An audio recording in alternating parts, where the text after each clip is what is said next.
wabarakatuh. Selamat pagi teman-teman semua dimanapun saat ini Anda sedang berada. Jumpa lagi kita berjumpa dengan saya Arif RH dalam rekaman video iseng seperti biasanya. Ya, pada kesempatan pagi hari ini tema yang akan kita bahas adalah hidup memiliki rencana sekaligus mengalir. Ya, hidup memiliki rencana sekaligus mengalir. Teman-teman semua, saya dulu adalah termasuk orang yang memversuskan antara memiliki rencana dalam hidup dan mengalir. Dan saya termasuk menganggap bahwa orang yang memiliki rencana dalam hidupnya memiliki derajat yang lebih tinggi dibandingkan orang yang mengalir. Beberapa kali saya sering mentertawakan, meledek, membuli teman-teman yang saya tanya, gimana kamu planningnya ke depan? Ya, saya mau mengalir saja. Biasanya saya melecehkan dengan kata-kata begini, kamu itu mengalir. Kalau bicara mengalir itu comberan ya, air pun bisa mengalir ke comberan gitu ya. Dan akhirnya saya yang dengan segenap penuh rencananya begitu indah, akhirnya ditampar-tampar oleh kehidupan sehingga apa? Semua rencana saya tidak ada yang jadi nyata. Dan di situ akhirnya saya belajar mengalir. Dan saya melihat kebalikannya, beberapa teman-teman saya yang terlalu mengalir hidupnya ya, yang menganggap bahwa hidup memiliki rencana itu salah. Dia dihadapkan pada satu situasi di mana akhirnya dia harus berubah dan akhirnya membuat rencana. Di situ saya belajar bahwa sebetulnya kita perlu berhenti untuk memversuskan antar konsep yang seolah berlawanan. Yuk, mari sama-sama kita mendamaikan semua konsep yang kita anggap berlawanan. Seperti kita tidak pernah memversuskan mana yang lebih baik antara menarik napas dengan mengeluarkan napas. Dua-duanya adalah jalan supaya udara mengalir. Nah, teman-teman semua, kalau kita terlalu menarik napas terus, ya mati. Kita mengeluarkan napas terus, tidak menarik, ya mati. Jadi keseimbangan. Nah, teman-teman semua, jadi mana yang lebih baik antara memiliki rencana atau mengalir? Nggak ada yang lebih baik kalau terlalu. Kalau Anda terlalu terpaku dengan rencana, Anda kurang fleksibel. Misalnya Anda merencanakan mau menuju suatu tempat, jalannya ini Anda rencanakan. Tetapi ketika sampai melewati jalur itu, jalannya ada perbaikan jalan atau macet. Kalau Anda terlalu memegang erat rencana, ya pokoknya saya harus lewat jalan ini, saya nggak mau lewat jalur alternatif. Kebayang nggak? Ya. Terus kemudian kalau misalkan kita terlalu mengalir, ya tidak punya rencana, akhirnya kita nanti mungkin memilih jalan yang semaunya sendiri, yang belum tentu akhirnya efisien dalam hal waktu. Jadi dilihat saja deh, yang jelas dua-duanya antara mengalir dan memiliki rencana, dua-duanya punya keunggulan. Bagi yang terlalu saklek kepada rencana, maka benturannya akan sangat dahsyat apabila hidup dengan ciri khas yang unpredictable terjadi.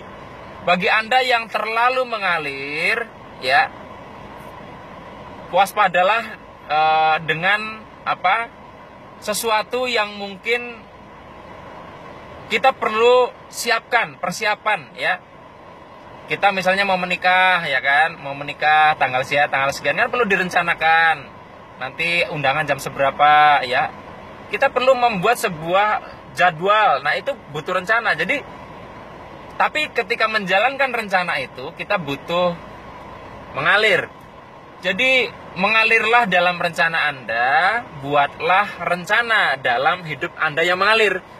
Nggak ada yang lebih baik pokoknya. Jadi, intinya dua-duanya tidak boleh diversuskan kalau menurut saya. Nah, sekarang, terus apa yang perlu kita lakukan? Kadang kita dominan di salah satu, tidak seimbang. Nah, bagi Anda yang sekarang terlalu santai, ya, nggak progres gitu ya, Anda kurang memiliki rencana dalam hidup. Anda yang stressful, ngejar ini, ngejar itu, banyak gagalnya, gagal kecewa, ya sudah tercapai pun masih kurang, nggak bahagia, Anda kurang mengalir. Ya. Orang yang memiliki rencana akan dekat kepada keberhasilan.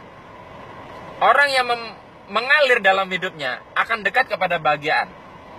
Nah, repotnya kalau ini dipisahkan, kalau Anda hanya aliran memiliki rencana, Anda mungkin bisa berhasil tapi tidak bahagia.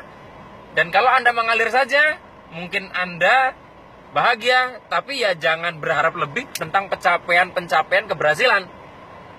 Ya. Jadi yang bagus adalah kan idealnya kita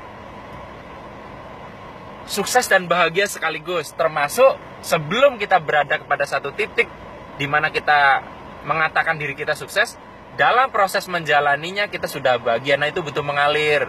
Kita bisa belajar bagaimana air sungai menuju samudera, ya. Karena sifat dari air itu mengikuti bentuk, dia nabrak-nabrak pinggir pinggir tepinya itu kan dari batu-batu, dari tanah.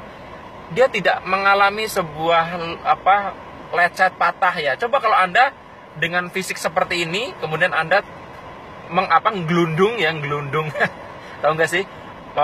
Gelundung di jalur sungai yang mungkin menurun, mungkin babak belur tubuh Anda. Kenapa? Anda tidak fleksibel seperti air.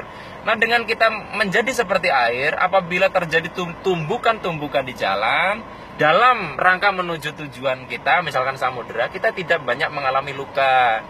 Nah, kadang orang yang terlalu keras memegang rencana jadi kaku, sehingga sekeras batu, sehingga benturannya keras sekali. Ya, sekuat-kuatnya kita ketika membentur sesuatu, tetap ada efek juga momentum kepada yang membentur, walaupun kita kuat ya. Contohnya misalnya Anda membenturkan batu dengan palu ya, walaupun palunya kuat, kemudian batunya pecah, tetap ada gaya balik. Nah, ini yang bisa menghantam kita. Nah, kalau kita fleksibel seperti air ya, kita melakukan action kita sesuai rencana, misalkan ditolak seperti air, ditusuk, bolong, diambil, rapat lagi gitu ya. Aspal yang keras ya, ketika dilewati bertonton kendaraan, jebol gampang rusak. Tapi perhatikan air laut ya, dia ditumpangin seberapa ton, dia rata, tidak berlobang ya, dia akan rata lagi. Anda ambil satu ciduk, dia akan terisi kembali. Itulah kekuatan dari sifat air.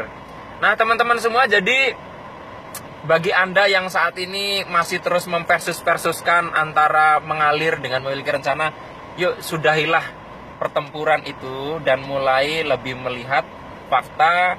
Apakah Anda sudah bagus dalam hal rencana tapi kurang mengalir, atau Anda mengalir kebablasan dan nggak tahu mengalirnya kemana. Sebaik-baiknya sungai pasti mengarah ke semua samudera, entah gimana pun caranya. Ya, semengalir-mengalirnya air biasanya memiliki tujuan. Bahkan di comberan pun dia punya peran. Ya, seimbangkan antara mengalir dan memiliki rencana. Mengalirlah dalam rencana Anda dan buatlah rencana dalam hidup Anda yang mengalir. Demikian teman-teman semua, semoga apa yang saya bagikan bermanfaat. Sampai ketemu lagi di rekaman iseng yang selanjutnya. Saya akhiri, billahi taufik wal hidayah. Wassalamualaikum warahmatullahi wabarakatuh. See you.